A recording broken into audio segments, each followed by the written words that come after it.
성경 읽겠습니다. 요한복음 20장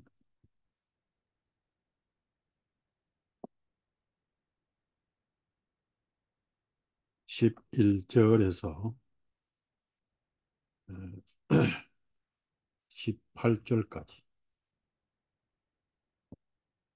그러나 마리아는 묘실 밖에서 슬피 울면서 서 있더라. 그녀가 슬피 울면서 몸을 굽으려 그 묘실 안을 들여다보니 흰 옷을 입은 두 천사가 예수님의 몸이 놓여 있던 곳에서 하나는 머리 쪽에 또 다른 하나는 발 쪽에 앉아 있는 것을 보니라.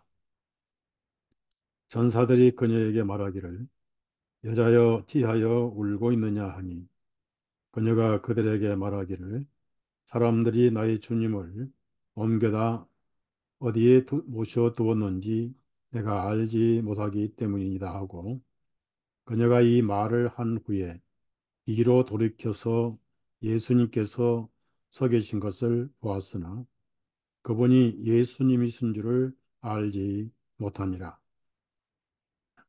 예수님께서 그녀에게 말씀하시기를 여자여 어찌하여 울고 있느냐, 누구를 찾고 있느냐 하시니 그녀가 주님을 동산지기인 줄로 알고 말하기를 선생님이여, 만일 당신이 그분을 여기서 옮겼으면 어디에 모셔 두었는지 내게 말씀해 주소서.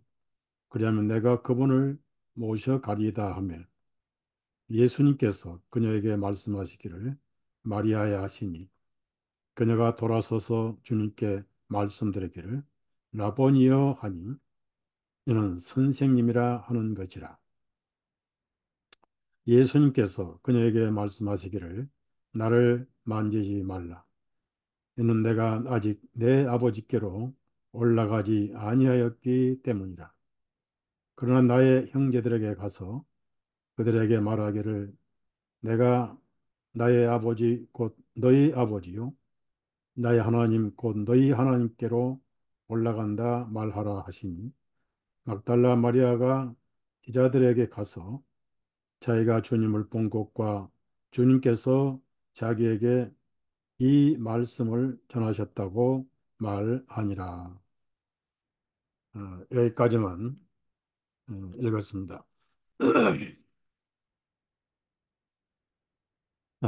아무래도 제가 이번 달에 들어가지 않겠는가 지금 생각을 하고 있습니다. 건강이 많이 안 좋아서 하도 2달 동안 고생을 해가지고 이러다 쓰러지겠다 싶어서 도망치듯 왔는데 아무래도 교회가 걸리고 기도를 하고 있습니다. 요즘에 제가 어, 이 시대의 가장 사악한 교리가 시온주의 이스라엘의 어, 사기를 두둔하고 또 그것이 성경의 애연의 회복이다라고 속이면서 어, 시온주의 목회자들이 음, 그렇게 사람들을 가리키는 최고의 사기 교리가 시오니즘, 쉽게 말씀드리면 세대주의 교리, 이것 때문에 지금 전쟁이 일어나고 있습니다. 팔레스타인이 사실상 기독교인들이 꽤 많습니다. 예수님 안에서 우리 형제 자매들이죠. 많이 죽었어요. 원래 이스라엘은 서기 70년에 종교부를 찍었고 하나님의 마음속에서는 그때 이미 지워버렸습니다. 그리고 새로운 하나님의 백성인 교회, 바로 저와 여러분이 하나님의 백성이고 하나님께서는 두 백성을 가지시고 계신 분이 아닙니다. 하나님의 성전은 하나입니다. 교회가 하나님의 성전입니다. 하나님은 별장이 없으시고 전원주택이 없으셔요. 가난하고 배우지 못하고 하지만은 자신의 죄를 시인하고 하나님의 사랑을 통해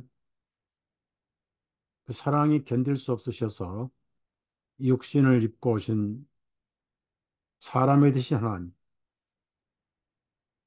그분이 친히 홀로 공의를 담당하시고 신비한 하나님의 피를 흘려주셔서 하늘 지성소 공일의 자리에 뿌리시고 더 이상 세상에는 죄인이 없는 것으로 여기시는 이 복음.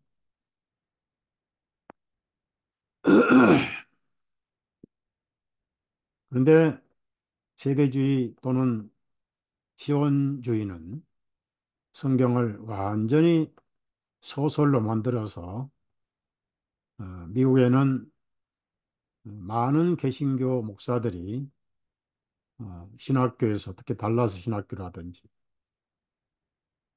시온주의를 가리킵니다. 그래서 귀중한 성도들의 헌금을 유대인들에게 보내주고 어, 사실상 카발라 유대인들입니다. 그리고 카자리아 유대인들입니다. 어지간히 예수님이 유대인이라 하지만은 사실은 사탄의 해당이다 하셨겠습니다. 미국의 대통령부터 모든 정치가들 오로지 이스라엘 사탄의 해당을 지원하는데 몰두해 있습니다. 한국도 그런 목회자들이 너무나 많습니다. 그 중에 하나가 피터 러커만에 대한 마귀 교리를 그대로 따라서 그 사람 책을 검증 없이 번역해서 퍼뜨리는 조직이 바로 킹제임스 성경을 가리키는 목사들이 거짓말을 가리키고 있다는 겁니다. 이성호 목사 계열의 말씀 보존학교. 이름은 성경 침례교회. 정동수 목사도 똑같이 세대주의고 친이스라엘주의. 나쁘게 말하면 카발리즘, 카자리아 유대인. 왜 그러냐면은 어, 예수님의 부활이라든지 이런 걸 관념적으로만 믿고 성경에 부활하신 예수님을 잘 모르기 때문에 그런데 빠져서 어, 순전한 영혼들을 오도하고 다른 길로 인도를 하게 됩니다. 그러다 보니까 이제 복음까지도 시대에 따라서 다르다. 그대로 가감 없이 수입해서 손질도 안 하고 가르치는 것이 바로 다른 복음. 구약에는 믿음과 율법으로 구원받고 신약에는 믿음으로만 구원받고 7년 대환란은 믿음과 율법으로 구원받고 천년왕국에는 율법으로만 구원받는다. 뱀의 속삭임입니다. 저는 킹제임스 성경을 한국에 제일 먼저 소개를 했고 주님께서 세대주의에서 뽑아내 주셔가지고 우리 성경을 복음주의로 역사주의로 번역을 했습니다. 근데 새로 나온 성경들은 킹제임스 성경들은 전부 세대주의. 제가 이런 사실을 알고 가만히 있으면은 그 에스겔의 파수꾼 얘기가 생각이 났어요. 뭔가 내가 알고 있으면서 이걸 밝히지 않으면은 주님 앞에 직무유기가 되겠다 해서 어, 유튜브에 시리즈로 올리고 있습니다. 예, 예수님은 부활을 하셨지요. 부활과 죽었다가 다시 살아나는 것은 완전히 다릅니다. 예수님이 마르다 마리아 나사로 묘실에 가셨습니다. 예루살렘에서 가까운 베다니이기 때문에 자주 가셨는데 음, 그 나병이 들었던 어떻든 죽었어요. 근데 처음에는 병 들었다는 소식을 들으시고 그 이틀을 더 유하셨어요. 그 다음에 죽었다는 소식을 들으시고 또 이틀을 계셨어요. 그래서 가는 묘실에 갈 때까지 나흘이 걸렸죠. 죽은 지 나흘. 그럼 이스라엘 땅에는 당시 냉동실도 없고 영화실도 없고 그래서 이스라엘 사람들은 바로 시신을 묘실에 안치를 합니다. 향을 바르고 뭘 이렇게 모략 같은 거 바르고 해서 냄새 안 나게. 그래 가서 보니까 다 울고 날리고 예수님도 눈물이 나셨고 마르다 마리아는 여기 계셨으면 안 죽었을 것입니다. 라고 예수님에 대한 어, 생명의 원천이실 것을 알지 못했어요. 마르다도 마찬가지고 마리아도 마찬가지. 마르다는 더 믿음이 없었습니다. 그때 예수님은 나는 부활이요 생명이니 했습니다. 그래서 부활이요. 그러니 마지막 때는 우리도 부활할 것을 알고 있습니다. 그래서 마지막이 아니라 지금 나는 부활이다. 주님이 원하시면 어, 엘리야와 엘리야는 부활체입니다. 엘리야가 불술에 타고 올라갈 때 육신으로 올라가면 안 되죠. 부활체입니다. 그래서 예수님은 하나님의 본체로서 변호사에 나타나셨고 부활체로 엘리야를 불러내셨고 모세도 특별히 부활체로 영이 가 있는 게 아니고 부활체예요. 영이 가 있는 영으로 간 그리스도인들인데 전부 다 우리가 세상 떠나면 영으로 가죠. 그러나 부활체를 가진 분들은 천국에 몇 분 안 돼요. 에녹이 있고요.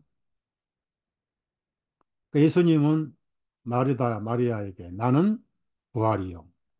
앞으로 가고 먼 날이 아니라 지금 부활이요. 그렇습니다. 그래서 우리가 너무 세대주의 사상에 물들여 있어서 구약의 2000년 양심시대, 율법시대, 은혜시대, 뭐 왕국시대 이렇게 자꾸 나는데 머릿속에 박혀 있어서 그게 문제입니다.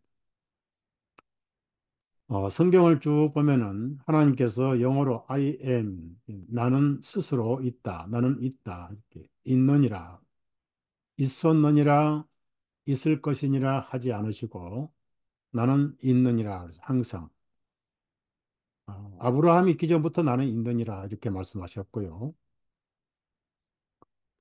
그래서 부활이요 생명이니까 그러면 나사로가 부활을 했느냐? 죽어서 냄새가 나지만은 아, 그는 다시 살아났습니다. 부활한 건 아니에요. 그 누구도 구약 성경 특별한 사람 외에는 예수님이 오시기 전에, 세상에 오시기 전에는 누구도 부활할 수 없어요. 아담 아래 모두가 다 사망이 왔는데 특별한 경우 엘리야와 에녹이 변화해서 올라갔지만은 부활은 어, 예수님이 부활하셔야 부활이 해당이 되는 겁니다. 그래서 나는 부활이요 생명이니 그랬어요. 그러나 나사로는 부활을 한 게 아니고 다시 살아났습니다. 그 예수님이 나는 부활인데 죽은 사람 살리는 거 나흘이든 40일이든 아무것도 아니야. 이런 쪽으로 어, 말씀하셨습니다. 예수님 앞에는 죽음이 없어요. 왜냐하면은 예수님 안에는 죄가 없습니다. 여러분을 죄 없는 하늘 백성으로 보신 이유가 예수님 안에서는 죄가 없어졌어요. 그럼 죄가 없어졌다 그 얘기는 무슨 얘기죠? 사망이 없어졌다. 죄사한 사망이잖아요. 로마서 6장 23절에 죄삭은 사망이요. 그렇죠? 근데 하나님의 선물은 생명이다. 예수님이 오신 이후에 죄는 정리가 돼 버렸어요. 그래서 하나님 눈에는 전부 산자입니다. 근데 문제는 예수님 없이도 살아야 돼요. 부활해야 돼요. 그것이 심판의 부활입니다. 아주 불행한 부활이죠. 생명의 부활, 심판의 부활. 어차피 삶과 죽음을 주관하신 분이니까 기왕이면은 예수님 안에서 부활해야 영원한 생명을 누리는 겁니다. 하나님은 산자의 하나님이시다. 사도계인들은 천사들도 없고 영도 없고 부활도 없다. 그래서 일곱 형제가 한 여자를 다 죽고 해서 결혼을 했는데 부활 때는 누구 아내가 되겠습니까? 예수님이 성경도 오해하고 그러나 부활은 천사와 같아진다. 어, 하나님은 산자의 하나님이시다. 그래서 죽은 자의 하나님은 뭡니까? 예수님 없는 자는 사실은 다 죽은 자인데 하나님 입장에서는 모두가 산자입니다. 그러나 실제적으로는 마음에 예수님이 없는 사람들은 다 죽은 자예요. 그래서 어떤 제자가 제가 주님을 따르기는 따를 건데 아버지 장례식을 먼저 치르고 따르게 해 주십시오. 그러니까 예수님 하신 말씀이 죽은 자는 죽은 자들에게 맡기고 그랬습니다. 예수님이 없는 사람들은 사실상은 죽었습니다. 그러나 지금은 부활하신 예수님 안에서 온 세상이 다 살았어요. 그러나 본인에게는 예수님을 믿고 거듭나야 산자가 되는 겁니다. 왜냐? 죄가 처리 안 되면 바로 죽은 자입니다. 사망은 죄 때문에 왔어요. 최초의 아담에게 따 먹는 그날에 정령 죽으리라. 단 하나의 명령을 어긴 죄입니다. 죄는 큰 죄, 작은 죄가 없어요. 많은 죄, 적은 죄가 없어요. 그냥 죄. 죄의 싹은 사망이다. 그래서 예수님 모신 사람들은 죄가 없으니까 사망이 없어요. 그래서 필연적으로 영생의 부활을 기다리고 있는 겁니다. 세상에 이렇게 엄청난 복음이 어디에 있겠어요? 예수님 안에밖에 없죠. 여러분 아실 것은 예수님 부활하기 전에는 아무도 부활하는 사람이 없다. 그러니까 어, 예수님이 돌아가셨을 때 무덤이 열리고 많은 사람이 살아났는데 언제 예수님이 골고다에 못 박히실 때 하늘이 3시간 동안 캄캄했어요. 그때 예루살렘 주변에 많은 그리스도인들이 묘실에서 일어났습니다. 묘실이 터지기도 하고 일어났습니다. 근데 그들이 언제 나왔느냐? 마태복음이나 성경을 보니까 일어나 가지고 그들이 3일간 묘실에 있었어요. 자기 묘실에. 예수님 부활 후에 저희가 나와서 그렇습니다. 부활 전까지는 모두가 죽은 자예요. 그래서 우리도 예수님 안에서 함께 장례를 치렀다라고 로마서 6장에 골로새서 2장에 말씀하시고 있는 거예요. 에베소 2장에도 마찬가지. 함께 죽었고 함께 살았고. 그래서 죄가 없어졌으니까 죄에 대한 사망은 끝났어요. 고린도전서 12장의 말씀처럼 징계를 받는 데 있어서 사망도 죄 때문에 사망이 아니에요. 사랑하니까 매 때리는 죽음입니다. 그런 의미에서 아나니아 삽비라도 죄에 대한 사망이 아니에요. 성령을 속인 거짓말이 교회에 들어오면 안 되기 때문에 일벌백계로 영혼을 데려가셨어요. 그 당시에 예수 믿으면 무조건 이단인데 유대교에서 이름을 지울 정도로 이단인데 모든 걸 버리고 예수님을 믿는데 하나가 됐던 아나니아 삽비라가 거짓 그리스도인이 아닙니다.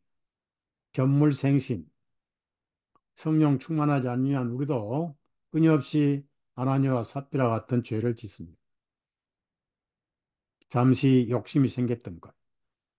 구약의 일벌백계는 나닷과 아비후죠.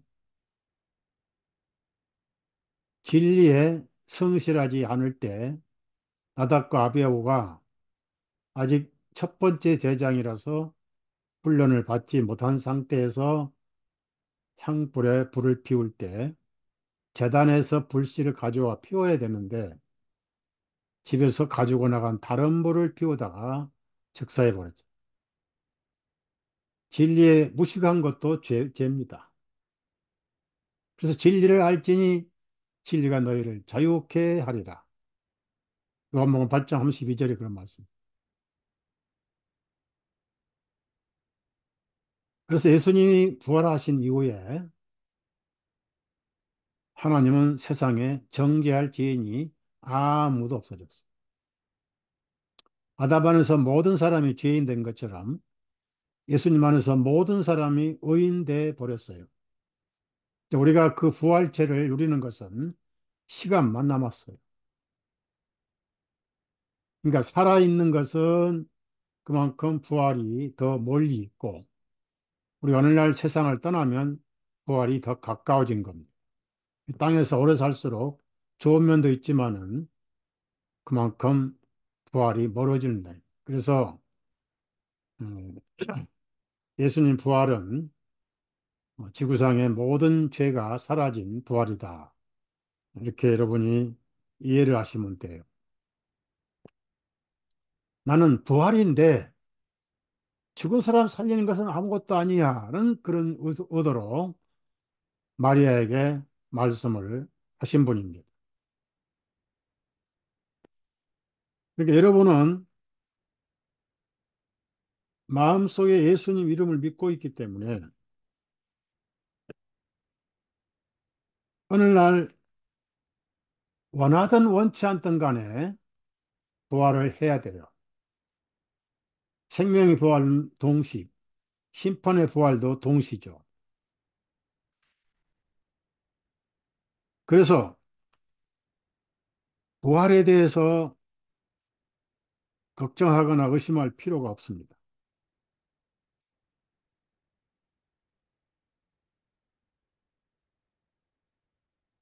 고린도전서 15장을 찾아보세요. 어디서 죽음이 와 있는지. 죄의 싹은 사망, 죄가 없으면 생명. 고린도전서 15장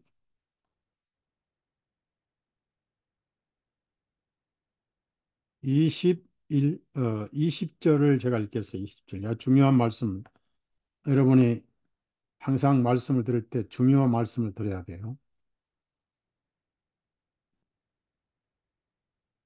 그러나 이제 그리스도께서는 죽은 자들로부터 일어나셨으며 살아나셨으며 그말 리슨이라는 게 살아난다.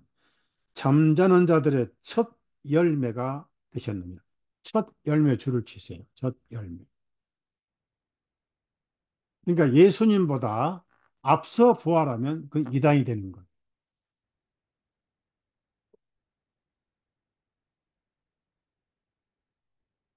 그런데 이제 예수님 오실 때 아담도 그때 부활해요. 우리가 같이 부활해요. 그러니까 6천 년 전 사람이지만은 부활은 아담과 우리가 다 동창생이 되는 거예요. 아브라함도 그때 부활하고 모세는 이미 했으니까 부활이 필요 없고 엘리야도 해버렸으니까 그들은 오실 예수님을 믿었죠. 자, 여기서 순서가 있어요. 21절입니다. 이는 사망이 사람을 통하여 온 것 같이, 예, 맞습니다. 로마서 5장 12절에 한 사람 아담을 통하여 죄가 세상에 들어오고 죄로 말미암아 사람들이 다 죄인 되고 사망이 이런 같이. 그렇죠? 자, 사망이 사람을 통하여 온 것 같이 죽은 자들의 부활도 사람을 통하여 왔기 때문에 이 사람이 예수님이죠. 자, 22절입니다. 아담 안에서 모든 사람이 죽은 것 같이 그리스도 안에서 모든 사람이 살아나게 되리라. 그러니까 우리가 세상을 떠납니다. 정들었던 가족들 사망으로 잠시 이별할 때 아프죠? 많이 울죠? 그래서 세상 사람처럼 다시는 못 만날 거니까 악을 빡빡 쓰고 울죠? 그때 한국 사람들은 장례식에서 제일 많이 우는 용어가 아이고 아이고 그럽니다. 그러니까 원래 어이구 어이구인데 이거를 아이고 아이고 이렇게 이제 울어요. 근데 외국 사람이 장례식에 왔다가 울면서 아이고 아이고 그러니까 저 사람들도 곧 죽느냐고 물어봤어요. 왜냐하면 아이고 하니까 나도가 그래서 그 자기도 이제 곧 죽는다 이렇게 받아들인 거예요. 아이고 아이고 하니 그리스도인들은 그렇게 울면 안 돼요. 다시 만날 때, 다시 만날 때, 그때까지 계신 바라. 그래서 구원받으면 부활에 대한 걱정 필요 없어요. 죄가 없으니까 어차피 살아나요. 다만, 이 혈과 육으로는 하나님 나라에 갈 수가 없어요. 하늘나라 가면은 그게 지옥이에요. 왠지 아세요? 제가 이대로 하늘나라 가면 첫째 하늘나라는 안경집이 없어요. 그 안경집이 없는데 뭘로 글 읽어요?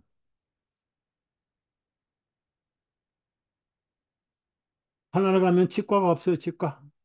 제 이빨 손질도 못합니다. 변화를 받아야 돼. 그래서 살았을 때 변화받는 사람이 있을 것이고 죽었다가 변화를 받을 사람이 있을 거예요.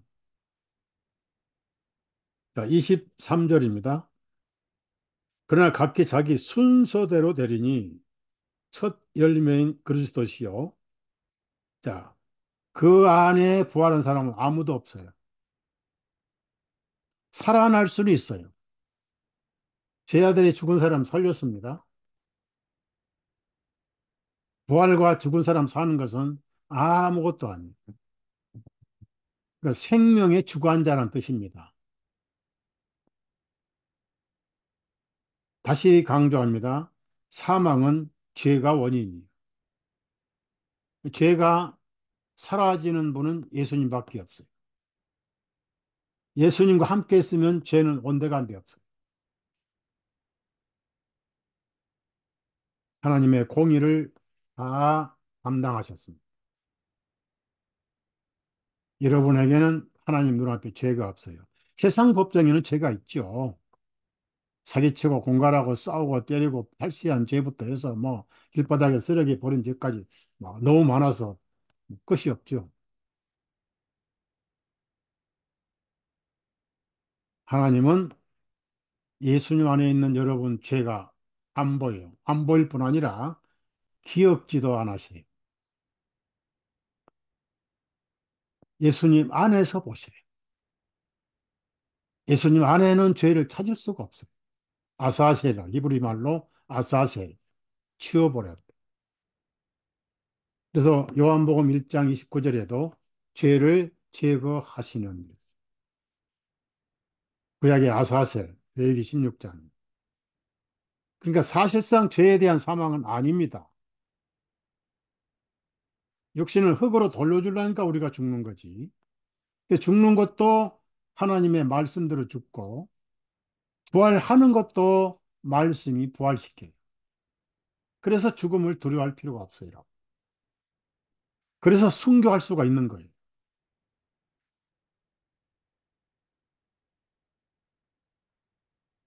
그래서 이 장 보면 죽기를 두려움으로 일성의 종 노릇하는 자들을 해방시켜 주셨다. 얼마나 멋있는 말씀.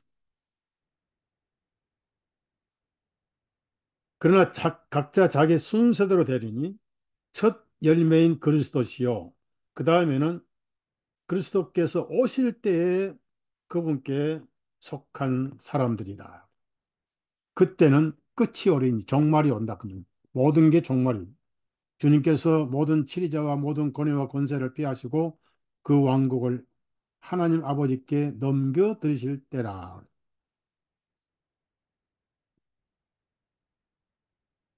자, 그러면 뒤쪽에 고린도전서 15장 55절부터 57절을 읽겠습니다. 오 사망아 너희 쏘는 것이 어디 있느냐? 오 무덤아 너희 승리하는 것이 어디 있느냐? 자, 사망에 쏘는 것은 죄요. 죄의 힘은 율법이라 그랬어요. 자, 쏜다 그래서 화살로 쏘는 거예요. 그럼 화살로 쏴서 죽이는 것은 죄라고 그랬어요. 그 죄는 화살이고 활은 뭡니까? 죄를 정죄한 건 율법이잖아요. 죄를 깨닫게 하려고 주신 건 율법이잖아요. 그러니까 활은 율법이고 화살은 죄란 말이에요. 즉 활이 없으면 화살은 의미가 없어요. 그렇죠? 율법이 없으면은 죄가 성립이 안 돼요. 그 화살은 아무도 피할 수 없어요. 맞으면 심장에 직통으로 찔려. 그런데 그 율법을 끝을 내셨다. 그 화살을 예수님이 담당하셔가지고 더 이상 죄가 성립이 되게 되는 율법이 끝났다. 그 말. 로마서 10장 4절에 예수 그리스도는 율법의 끝 마침이 되시니라고. 근데 법이 없으니까 정죄가 안 되는 거예요. 정죄가 안 되니까 죄가 없는 거예요. 그래서 그리스도인들은 사망이 죄와는 전혀 상관이 없어요.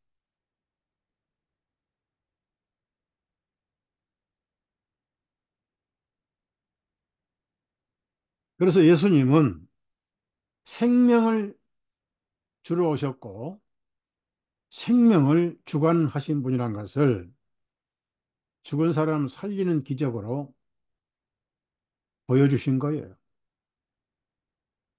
과부의 아들을 이미 죽어서 관에 안고 묘지로 가는데 그 어머니가 너무 슬피 우니까 가슴이 아프셔서 외아들, 과부의 아들을 살려주셨어요. 나사로의 살아나는 것도 특별한 사건이지만 부활은 아니에요. 과부의 아들 살리신 것도 부활은 아니에요.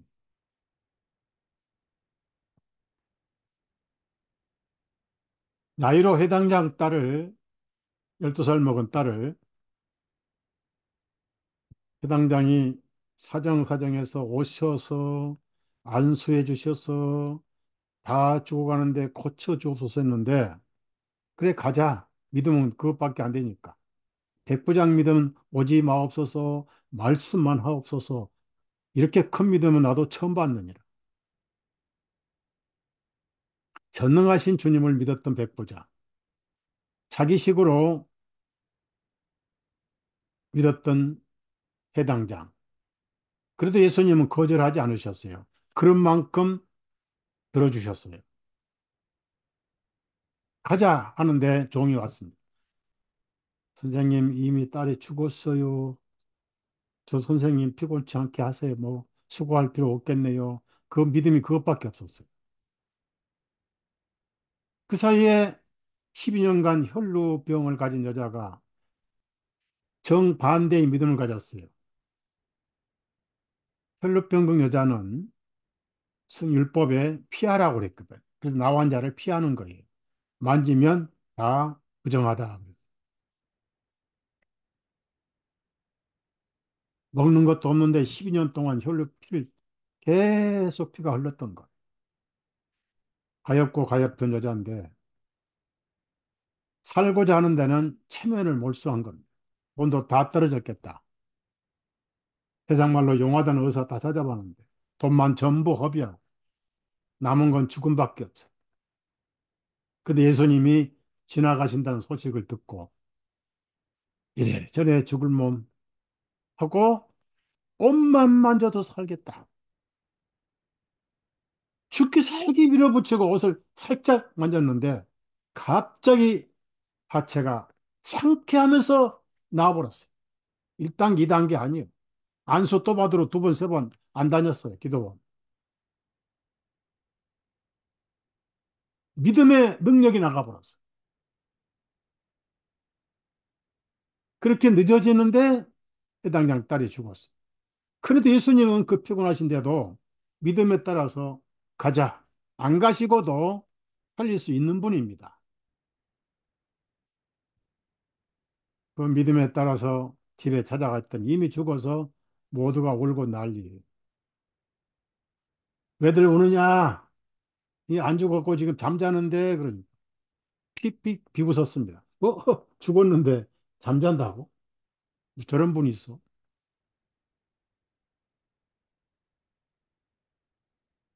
요한과 야고보만 데리고 들어가셨어. 베드로가.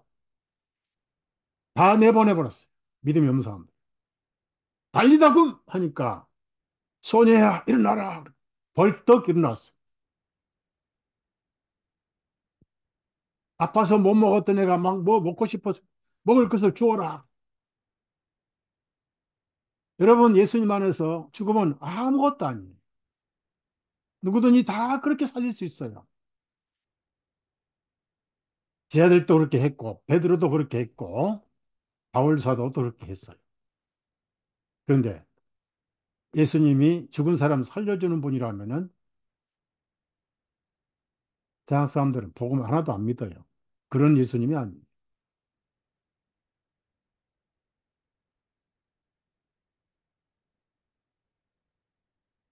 그래서 예수님은 부활을 하셨는데 부활에 대해서 몇 가지만 말씀을 좀 나누고 어,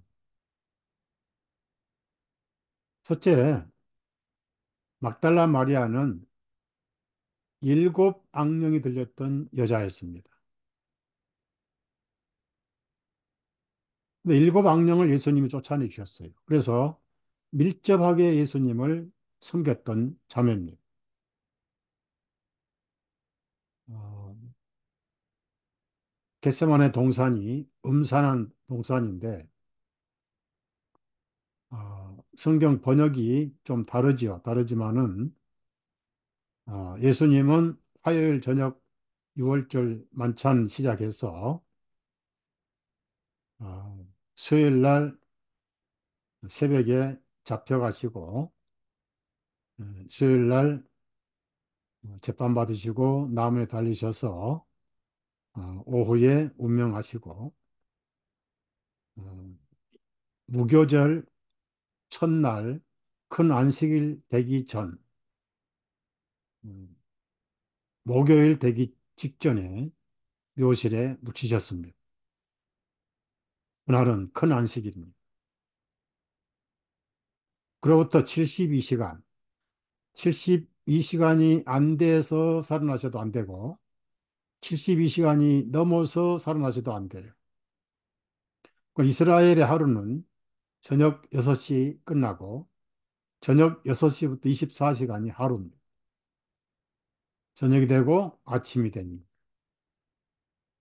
그래서 토요일 날 안식일 또 보내셨어요. 그러니까 무교절 큰 안식일 첫날 묘실에 계셨고 그 다음에 72시간 토요일 날 저녁 6시경까지 묘실에 계셨어요. 예수님은 묘실에 두 안식일을 겪으셨습니다. 일요일 시작되는 시간이 해 뜨는 시간이 아니에요. 해 뜨는 시간을 하루로 시작하는 것은 태양신 숭배로부터 온 거예요. 그래서 그 시간에 부활하시게 되어 있습니다. 72시간. 사흘. 예수님은 제 아들에게 세 차례 정도 이방인에게 체포돼서 배반하여 팔려가지고 재판을 받고 모욕을 당하고 채찍질 당하고 죽었다가 3일 만에 살아나리라 이렇게 말씀하셨어요. 그 다음에 요나가 고래 뱃속에 있었던 것처럼 인자도 사흘 밤낮 땅에 있으리라 그랬습니다. 제가 성경 일일이 찾지 않겠어요. 분명히 사흘 밤낮 그랬습니다. 거친 사흘이 아니라 사흘 밤낮 그랬습니다. 72시간. 그래서 이제 부활을 하셨어요. 그 부활의 증인으로 큰 동굴 막는 불이 굴려져 있었어요. 누가 굴렸습니까? 천사가 굴려버려요. 그리고 거기에 두 증인을 의미하는 부활을 목격한 두 천사가 위에 아래 앉아 있었습니다. 항상 성경은 둘이 증인이죠. 둘씩 둘씩 12명도 여섯 쌍, 세 쌍을 향해서 파송시키는 이건 세상이죠. 그래서 전도를 하시기 위해서 둘씩 둘씩 12명을 부르셨어요. 예수님이 확실히 죽으신 것도 두 사람이 장례를 치렀어요. 아리마대 요셉 그리고 거기 고넬료가 왔어요. 고넬료가 아니라 누구죠? 거듭나라 하실 때 니고데모가 찾아왔어요. 그 니고데모하고 아리마대 요셉 두 증인이 확실하게 장례식을 치렀어요. 전부 몸을 닦고 거기에 알로에 침향 섞은 거, 몰약, 유향을 다 바르신 분들. 두 증인이 우리가 확실하게 장례 치렀다. 그러니까 기절하신 분이 아니다. 부활의 증인은 두 천사였어요.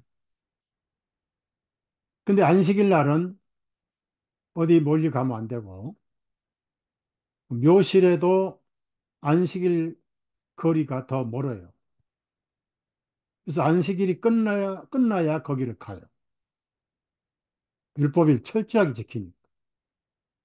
그리고 여러분 생각에 막달라 마리아가 일요일 날 해 뜰 때 묘실을 찾아갔다고 생각하십니까? 눈물로 주님을 섬겼던 여인, 일곱 마귀를 쫓아내신 예수님, 그분 골고다에서 비참하게 희생당한 것을 목격했던 자매입니다.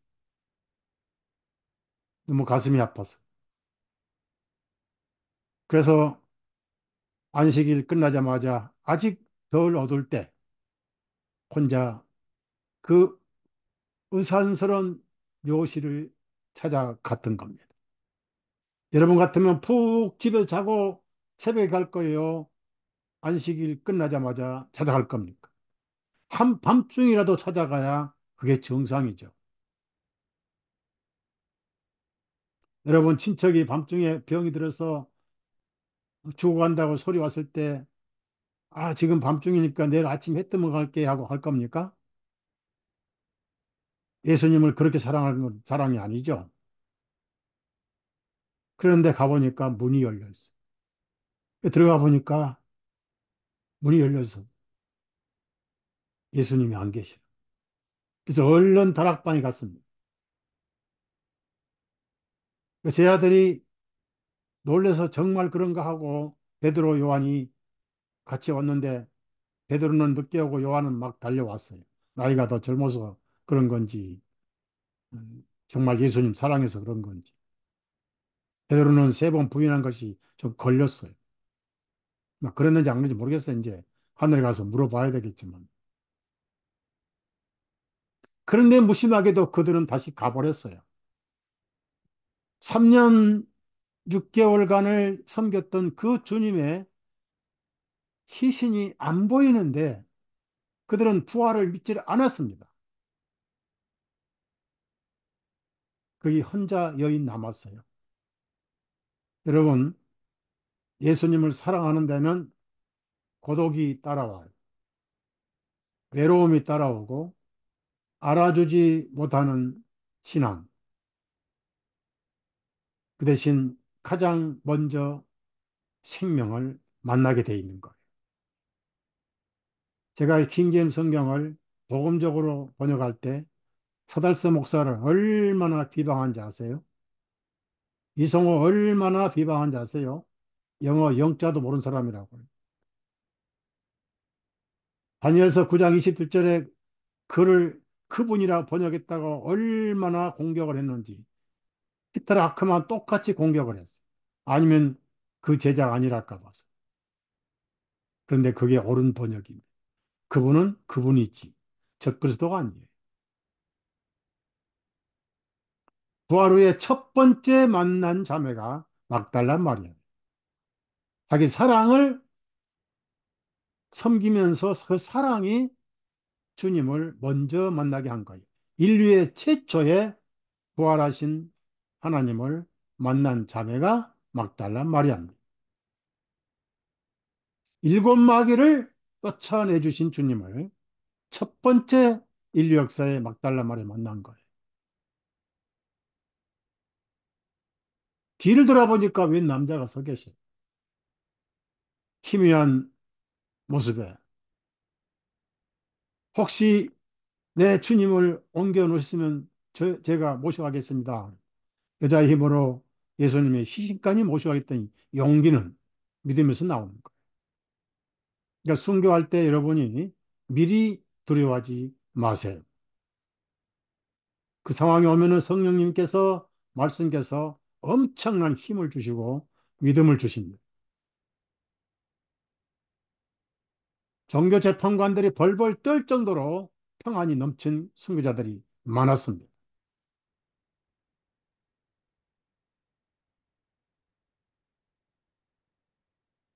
그래서 주님을 모셔가겠습니다. 예수님 너무 안타까워서 더 이상 지체할 수 없었어요. 마리아야. 그 음성 그대로였어요. 여러분, 그분이 하나님이십니다. 너무 반가워서 상식적으로 손이라도 만지려고 이렇게 하니까 나를 만지지 말라. 내가 아직 아버지께로 올라가지 못하였노라. 여기서 중요한 말씀이 있는데요. 17절 밑에 보면은 어, 나의 형제들에게 가서 그랬습니다. 자, 여러분 이제 제자들이 형제들이라 불렀어요. 하나님의 아들의 형제들입니다. 신분이 제자에서 형제들로 격상됐어요. 여러분, 예수님의 형제들이에요. 예수님은 맏 아들이에요. 히브리서 12장 나옵니다. 맏 아들이. 두 번째, 나의 아버지인데 너희 아버지께로 그랬습니다. 믿는 사람은 하나님이 아버지가 된 거예요. 이 지금 분리된 상태에서 예수님이 사실상은 도마는 예수님을 하나님이라고 했습니다. 그래서 내가 아직 올라가지 못하였노라 그 말씀은 예수님은 두 가지 역할을 하셔야 돼요. 첫째, 예수님은 피를 흘리셔야 됩니다. 흘린 피는 속죄일, 이날 속죄일이니까 지성소의 속죄소 위에다가 한 번, 앞에 7번 뿌려야 됩니다. 7은 완전 숫자고, 8은 세 숫자죠. 예수님이 제8일에 할례를 받은 것도 새로운 숫자입니다. 예수님은 제8일에 부활하셨어요. 예수님의 이름은 그리스도스 888입니다.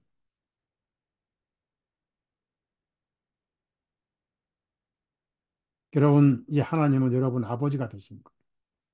든든한 아버지가 계시니 얼마나 좋습니까? 그것도 부담이 없는 아바 아버지.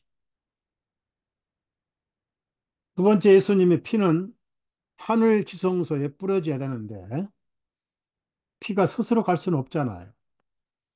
그 피는 물리적인 피고 그 피는 죄 없는 하나님의 피예요. 근데 반드시 대제사장이 가지고 올라가야 돼. 그래서 내가 아직 아버지께로 올라가지 못하였느라. 그러고 나서 다락방에 오시기 전에 올라가시고 피도 뿌려주셔서 그날부터 지금까지 예수님은 구약의 예를 들어서 대제사장으로 계십니다. 그것이 히브리서예요. 저가 여러분을 위해서 중보하고 계시고 대언자로 계시고 변호사로 계시고 1급 변호사로 계세요. 자신의 피로 저 여러분을 사셨습니다. 그래서 만지지 말라. 만약에 만졌더라면은 큰일 납니다. 왜? 속죄소에 예수님이 들어가시기 전이기 때문에 참 성소에 손으로 짓지 아니한 참 성소에 들어가셔서 우리를 위해서 영원히 나타나셨고 속죄하셨다. 이브리서 말씀이 그렇습니다. 자, 그런데 왜 예수님은 부활하시고 40일간을 땅에 계셨느냐 이겁니다. 이 40일이라는 것은 항상 고난의 숫자입니다. 구약에 보면 왕들이 40년간 통치했죠. 사울, 다윗, 솔로몬 다 40년간 통치했습니다. 40일간 부활을 입증하셨어요. 고린도전서 15장에 우리에게 보이고 만삭되지 못해서 난 자 같은 나에게도 보이시고 500여 형제에게도 보이시고 뭐 이렇게 살아계신 부활하신 것을 입증하시기 위해서 40일간 계셨던 거예요. 근데 제자들은 하나님 왕국에 대해서 오해를 하고 있었어, 아직까지. 예수님은 그때도 왕이셨어요.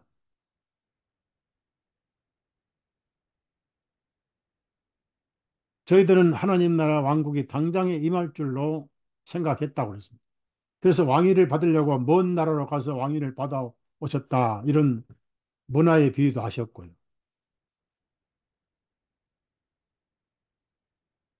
예수님은 왕이십니다. 근데 그 왕은 스가랴 9장에 있는 말씀처럼 겸손하여 나귀를 타시고 입성하셨어요.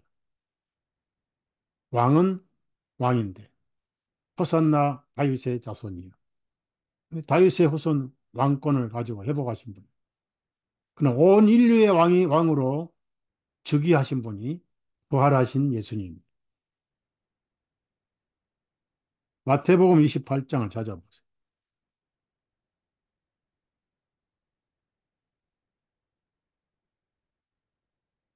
마태복음 28장 18절입니다. 예수님께서 오셔서 그들에게 전하여 말씀하시기를 하늘과 땅에 있는 모든 권세를 내게 주셨느니라.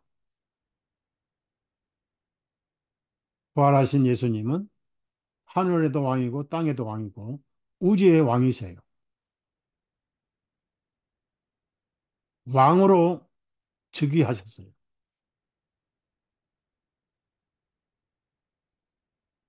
그래서 우리가 한문으로 예수님을 임금님이라고 불러요. 한문으로 주님인데 풀어서 읽으면 임금주자입니다. 예수님은 저와 여러분의 임금님이에요. 우리나라 임금이 아니라 온 우주와 세상의 임금님이시.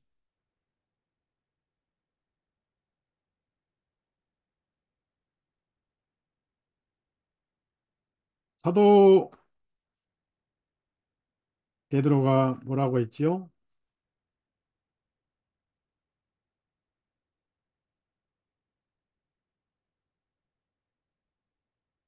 에, 사도행전 2장 36절 찾아보세요. 36절. 그러므로 이스라엘의 온 집이 분명하게 알 것은 너희가 나무에 달아 못 박은 이 예수님을 하나님께서 주님과 그리스도가 되게 하셨느니라. 주님과. 그래서 밑에 공간에다가 임금님과 이렇게 하세요. 임금님 쓰세요. 임금님이라고 쓰시라고.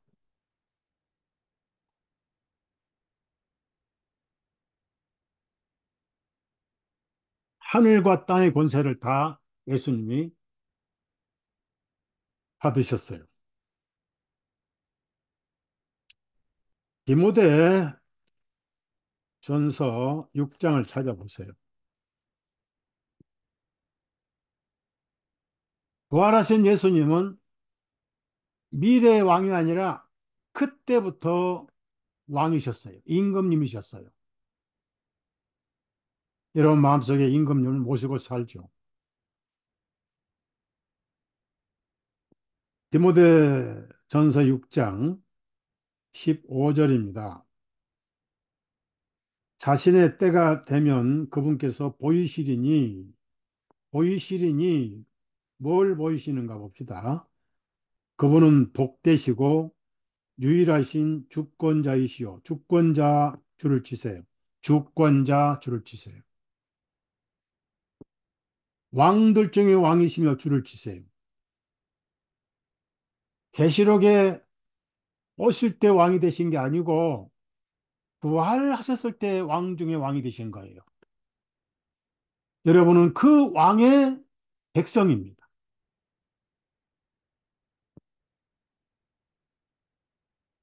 우리의 임금님이 예수님. 예수님은 우리 상간마마예요. 예수님은 천황폐하입니다. 일본의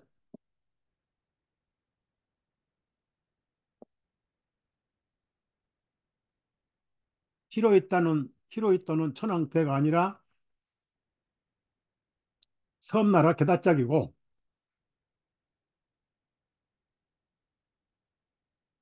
주들 중에 주님이시라. 오실 때 주님이고 오실 때 왕이 아니에요. 그때부터 영원토록 왕중왕이시고 주님의 주님이시에요. 그런데 이것을 성령님이 없는 육신의 눈으로는 초라한 나사렛 이단으로밖에 안 보였던 거예요. 누가 그렇게 했어요? 빌라도가. 유대인들은 오로지 예수님이 미워서 우리의 왕은 시저입니다. 거짓말했어요. 자기를 우리 시저 외에는 우리는 왕이 없습니다. 그러니까 무슨 왕이 나왔으면 헤롯도 왕이 나왔다 해가지고 자기 왕권 뺏길까 봐서 베들레헴 아이들 두 살미만 다 죽여버렸잖아. 순교자들이. 빌라도 총독이 조선 총독부의 뭐 일본 총독 마냥 팔레스타인의 그 지역이 왕이 생기면 안 될까 싶으니까 거기에 제일 신경을, 그게 귀에 거슬렸던 거예요. 네가 왕이냐? 그러니까 내가 지금 내 입으로 말하고 있다. 나는 근이라. 왕인데 제자 백성도 없고 아무것도 없어요. 너무 초라해 왕치고는.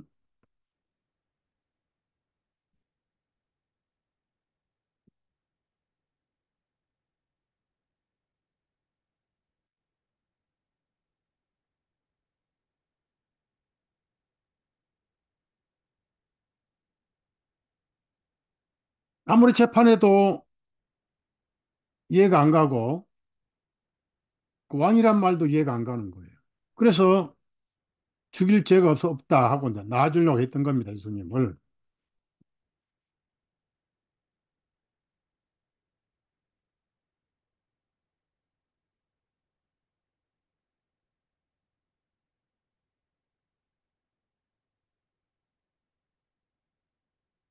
누가복음 23장 2절에 주님을 고소하기 시작하여 말하기를 우리가 보면 이자가 민족을 그릇되게 하고 가이사랴에게 공수해 내는 것을 금하며 말하기를 자기가 그리스도 곧 왕이라고 하였나이다. 메시아 하니까 기름 부은 왕이란 뜻이죠. 빌라도가 주님께 물어 말하기를 내가 유대인들의 왕이냐? 그러니까 주님께서 그에게 대답하여 말씀하시기를 네가 그것을 말하고 있다. 나 유대인의 왕이다. 유대인의 왕 아니라 인류의 왕이다. 기껏 총독이 만왕의 왕을 재판하는 거예요.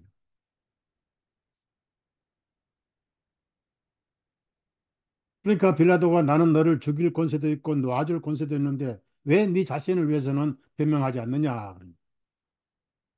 위에서 주시지 아니하면 나를 재판할 권세가 없느니라. 나는 유월절 어린 양으로 왔느니라.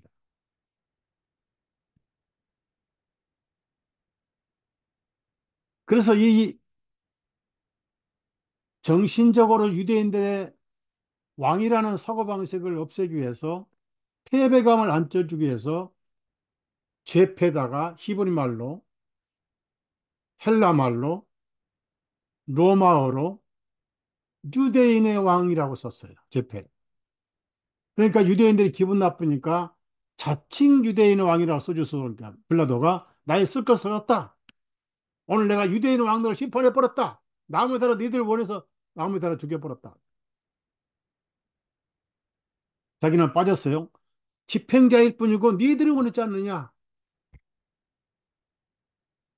근데 그분은 빌라도에게 죽일 권세를 하나님이 주셔서 세상 죄값을 담당하신 하나님의 어린 양이셨어요.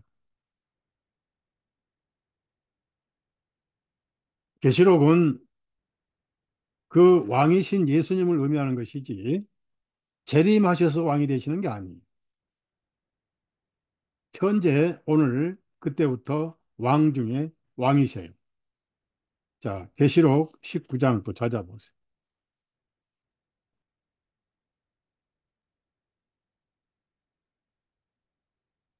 신분이 그렇다는 얘기요. 19장 16절입니다. 그분의 옷과 넓적다리 위에 한 이름이 기록되어 있으니 왕들 중에 왕이시요 주들 중에 주시라. 그래서 저와 여러분은 임금님 모시고 살아요. 그럼 임금님의 백성은 임금님의 명령을 따라 살아야죠. 그 명령이 뭐예요? 대한민국은 육법 전서가 있어요. 형법, 민법이 있습니다. 국민의 4대 의무가 있죠. 병역 의무, 교육 의무, 납세움, 뭐 또 있죠. 있죠. 우리는 우리 왕의 명령을 따라야 돼요. 예수님이 나는 왕이지만은 내 나라는 이 세상에 속한 것이 아니다. 요한복음 18장에 말씀하셨어요. 내 왕국은 따로 있는데 그 왕국이 이미 시작이 됐어요. 언제부터? 여러분, 오순절 때 성령님이 오셔서 교회가 세워지면부터 하나님의 왕국이 시작돼 가지고 지금 이 왕국이 온 세계를 확장하고 있는 거예요. 구원받은 사람들은 전부 다 그 왕의 시민권을 가지고 있습니다. 로마 시민권보다 더 귀한 시민권. 우리의 시민권은 하늘에 있다고 빌립보서 4장에 바울 사도가 선언했어요. 우리의 왕은 예수 그리스도입니다. 메시아, 왕 중의 왕이시고 주들 중에 주님이신 우리의 왕. 우리는 하늘나라 왕국의 시민권자예요. 그 왕국이 하늘 아니라 땅에 현재 교회가 하나님의 왕국이에요. 그동안 그 전까지는 누가 왕이었죠? 내가 세상 임금을 쫓아내 버릴 것이다. 세상 임금이 저와 여러분 속에 있는 사탄, 죄였습니다. 사탄은 죄를 짓게요. 처음부터 거짓말한 자예요. 살인한 자예요. 그 쫓아내버렸어, 왕을. 그래서 죄가 죽어버렸어. 여러분 심령에 새 왕이 들어오셨어요. 예수님 시험할 때 사탄이 뭐라고 그랬어요? 세상은 내게 넘겨주므로 죄를 짓는 것은 마귀의 종이라고 그랬잖아요. 그리고 그 죄 짓는 모든 인류는 노예였잖아요. 그러나 인자가 너희를 자유케 하면 참으로 자유하라. 골고다에서 우리를 해방시켜 버리고 동시에 하나님의 백성이 되게 하신 거예요. 그분의 법은 무슨 법이에요? 딱 하나입니다. 서로 사랑하라. 여러분, 구약의 율법은 생명을 다하고 목숨을 다하고 뜻을 다하고 정성을 다하고 성품 다해서 위로 하나님을 사랑하고 아래서 내 이웃을 내 몸처럼 사랑하고 둘 다 못해요. 그 율법이에요. 그러나 예수님은 하나님을 사랑하고 말씀은 없어요. 하나님을 사랑한 것이 거꾸로 하나님이 여러분을 사랑하셨고 하십니다. 내가 너희를 사랑한 것 같이 서로 사랑하라. 우리는 사랑을 받아서 사랑을 나눠주는 이 명령만 법이 딱 하나 법. 이 율법전서가 아니라 일법전서인데 무슨 법이냐? 사랑의 법이에요. 사랑은 율법의 완성이니라. 자, 이제 마무리를 좀 할게요. 예수님은 승천하실 때 부활하신 그 모습 그대로 부활하셨어요. 다락방에 두 번 나타나서 나를 만지라 나는 영은 살과 뼈가 없이 나는 있느니라. 또 갈릴리 호숫가에서 아침에 그물을 배 오른편에 던지라. 그 빵도 그 생선도 구워 놓으시고 빵도 주무시고 와서 초반을 먹어라. 같이 잡수시고 같이 얘기하시고 그때마다 손 다 그 상처가 보이죠. 그런데 베드로에게 네가 나를 사랑하느냐 내 양을 먹이라 내 양을 치라 내 양을 먹이라 세 번이나 당부하시고 그러다가 이제 어느 날 간만산에서 하늘로 올라가시는 그 상처난 손을 들고 축복을 하시면서 축복 끝나자 손 들고 하늘로 올라가셨어요. 멍하니 쳐다보니까 엘리야는 불처럼 타고 올라갔어요. 멍하니 쳐다보니까 천사가 뭘 쳐다보느냐? 주님은 가신 그 모습 그대로 오시리라.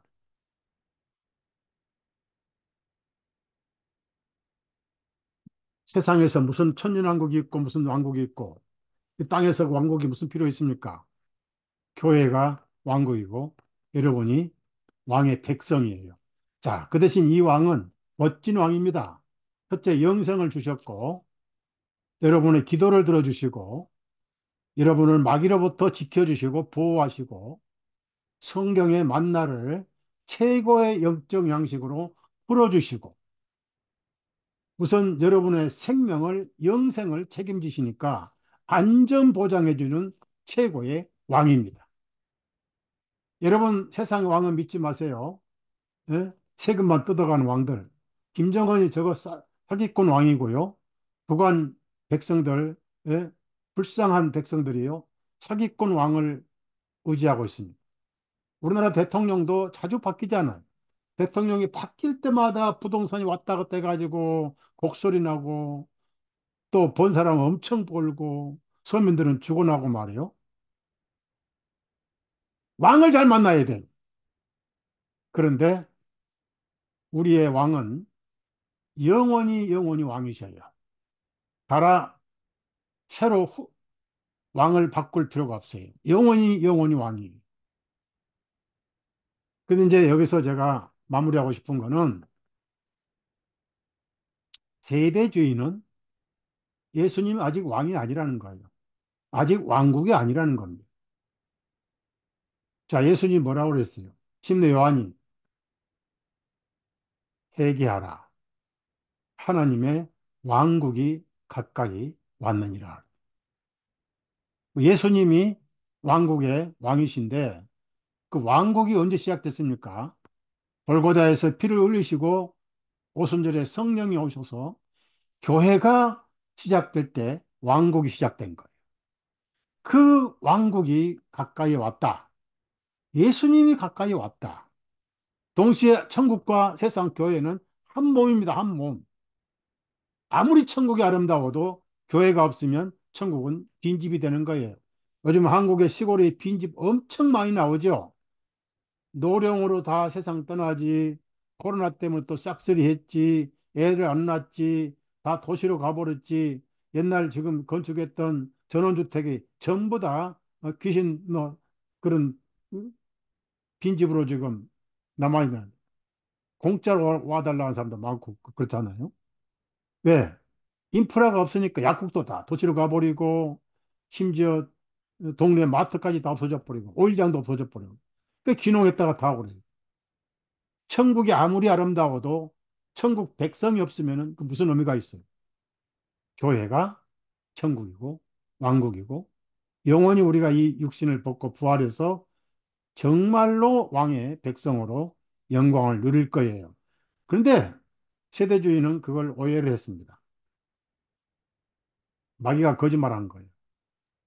천년왕국이 있다. 없어요. 거짓말이.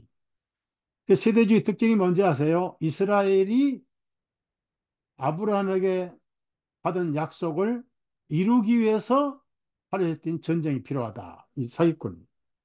이것만 보고, 음, 아니지, 공유.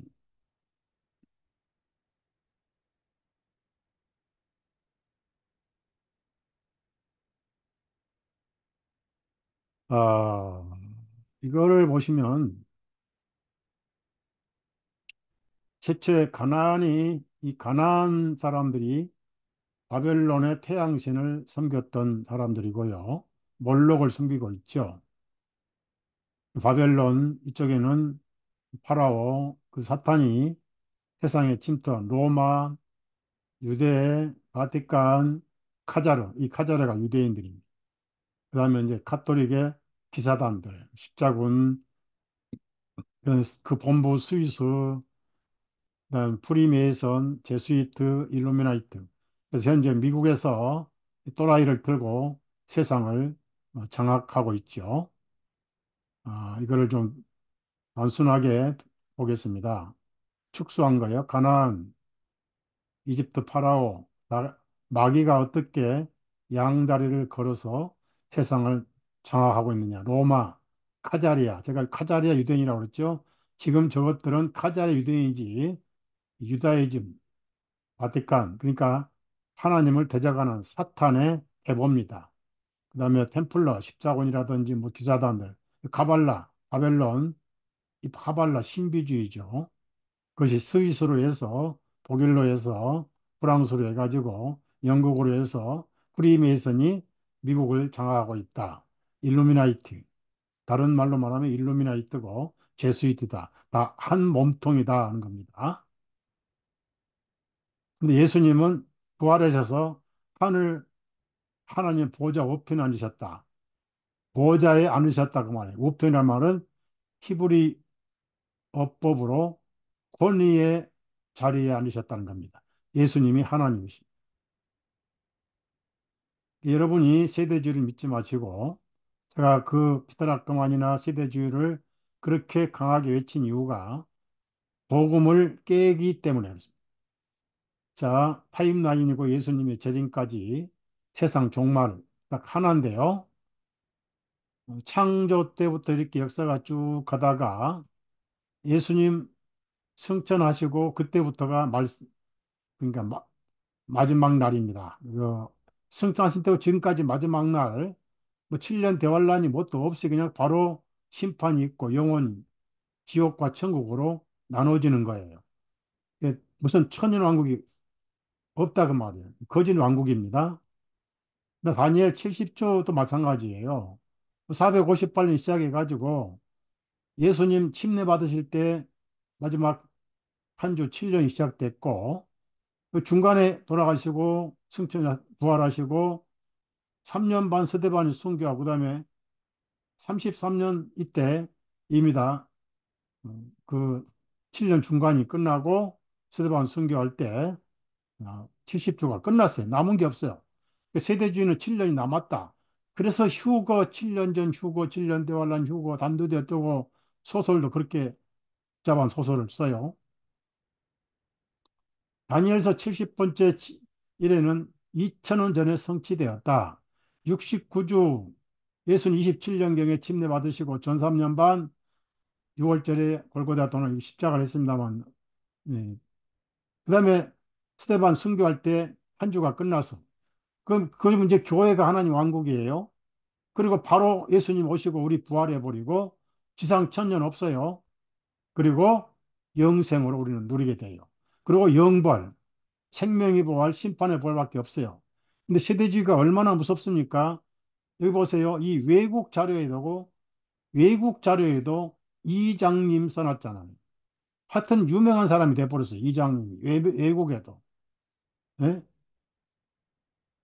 그 예수님 재림하신다고 92년 10월 28일. 대한민국 참 부끄러운 민족입니다. 대한민국 교회 참 저질 기독교가 돼버렸어요. 외국까지. 그러고 보세요. 이스라엘은 여기 이렇게 아브라함에게 창세기 15장에 나온 아브라함의 약속이 지금 자기들이 그 땅을 가져야 된다 하는 게 시온주의예요. 그러면 창세기 15장 볼까요? 이거 중요한 거니까 여러분 제가 찾아드리는 성경을 가지고 거기에 속하거나 빠지면 안 되니까 그 이단들 관심도 갖지 마세요. 15장 18절에 그날에 주님께서 아브라함과 언약을 세우시고 말씀하시기를 내가 이집트의 강에서부터 큰 강 유브라데스 강까지 이르는 이 땅을 내 씨에게 주었나니 그랬습니다. 그런데 보십시오. 이 약속이 언제 이루어진지 아십니까? 여호수아 시대에 다 이루어졌어요. 그리고 솔로몬 시대에 다 이루어졌어요. 자, 여호수아 21장 43절 찾아보세요. 주님께서는 이스라엘 조상들에게 주시겠다고 약속하신 모든 땅을 이스라엘에게 주셨으며 그들이 그 땅을 소유하고 그 안에 거하였더라. 자, 이것도 못 믿겠으면 역대하 9장을 찾아보세요. 역대하.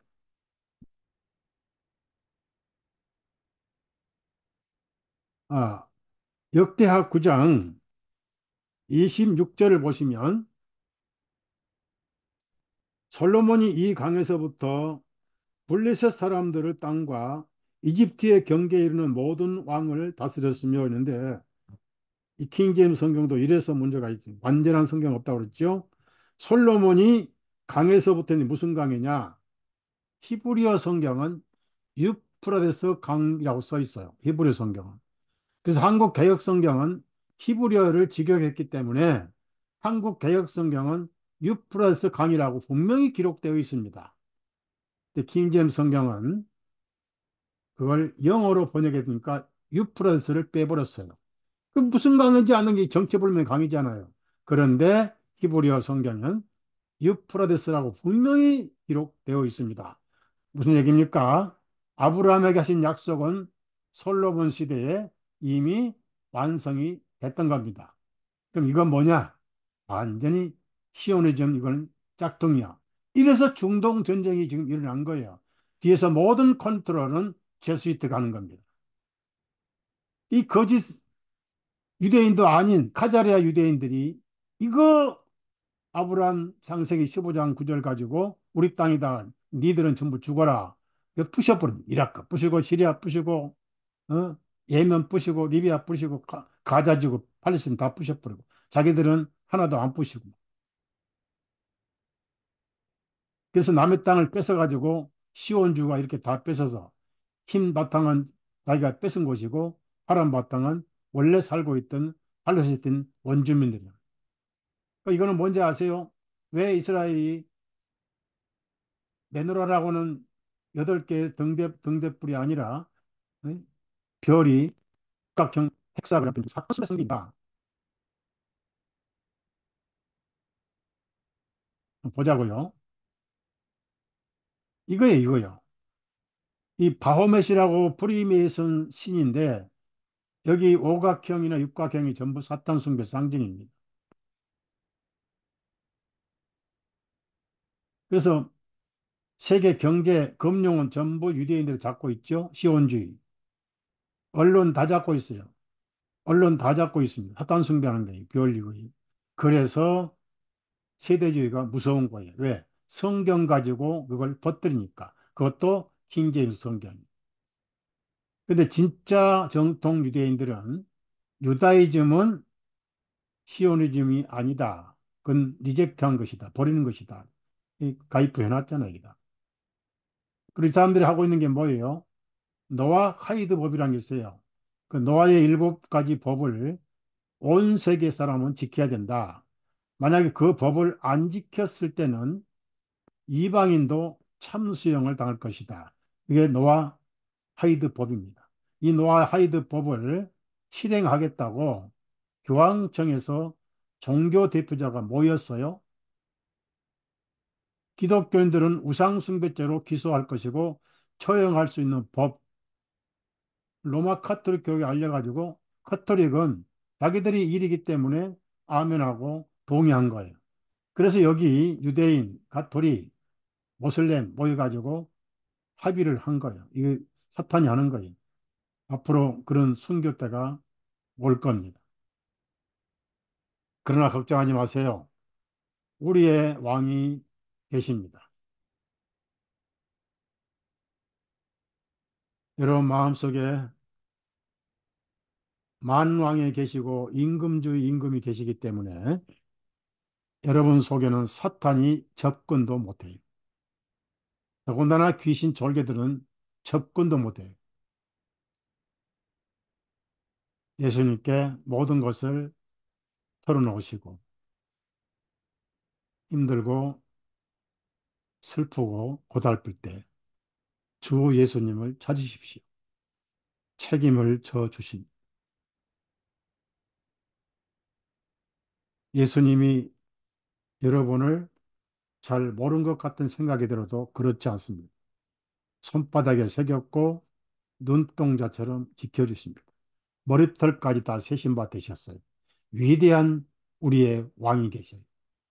그때부터 지금까지 여러분 마음속에 왕으로 내주하시고 성전 삼으시고 여러분은 하나님의 백성입니다.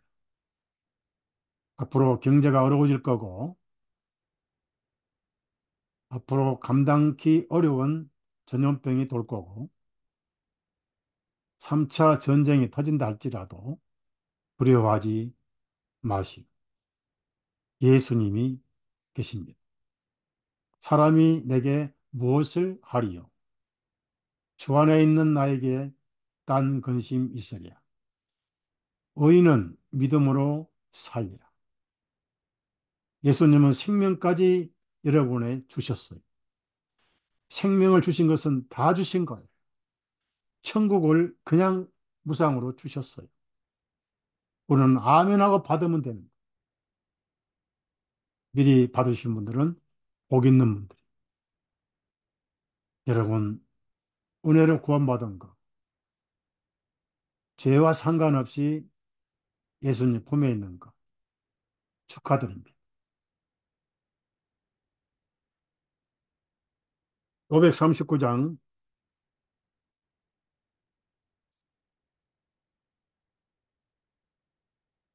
1절, 1절, 2절, 3절 반석이잖아요.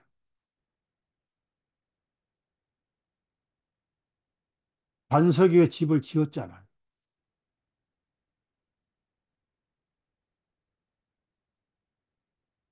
이 몸의 소망 무언가 우리 주 예수뿐일세. 우리 주 예수 밖에는 믿으리 아주 없도다. 굳건한 반석이시니 그 위에 내가 서 있네. 그 위에 내가 서 있네. 무섭게 바람 부는 법 물결이 높이 설렐 때 우리 주 크신 은혜에 소망에 닿을 줄이라. 굳건한 반석이시니 그 위에 내가 서 있네. 그 위에 내가 서 있네. 4절 바라던 천국 올라가 하나님 전에 배울 때 구주의 의를 힘입어 여치 앞에 서리라. 굳건한 반석 있으니 그 위에 내가 서 있네. 그 위에 내가 서 있네. 어려운 경제 상황, 국제 환경, 앞을 볼 수 없는 불확실성의 시대에 믿을 분은 예수님밖에 없습니다. 예수님은 맡기면 맡길수록 책임을 져 주십니다. 예수님이 제일 좋아하시는 것은 여러분의 믿음입니다. 걱정, 근심 다 던져놓고 예수님께 맡기십시오. 의인은 믿음으로 사는 것입니다. 그렇다면 믿음으로 살기 위해서 믿음이 내게 오는 방법이 있죠. 믿음은 들음에서 나느니라. 아는 게 아니라 들어야 돼. 오늘 어떤 글을 제가 보니까 성경을 읽다 보니까 성경을 읽는 가운데 문제가 생겼지만 다른 사람이 녹음하는 것을 들으는데 굉장히 감동이 오더라고요. 확실히 말씀은 그래야 됩니다. 우리 홈페이지에 우리 자매님이 이 신약 성경을 전부 녹음해서 올리고 있습니다. 음, 고린도전서 시작하고 앞으로 계시록까지 마태복음, 마가복음, 누가복음 신약을 다 올릴 거예요. 수고 많이 하신 안은영 자매님께 감사를 드립니다. 엄청난 일을 하고 계세요. 말씀을 계속 들으십시오. 그리고 세대주의 가르친 교회는 마귀 교리이기 때문에 관심도 갖지 마세요. 세대주의 사상으로 번역한 킹제임스 성경 보지도 마세요. 사탄이 만든 사기 교리입니다. 제가 목숨 걸고 말씀을 드립니다. 여러분 건강하시고 제가 빨리 얼굴 뵙도록 하겠습니다. 감사합니다. 마치겠습니다.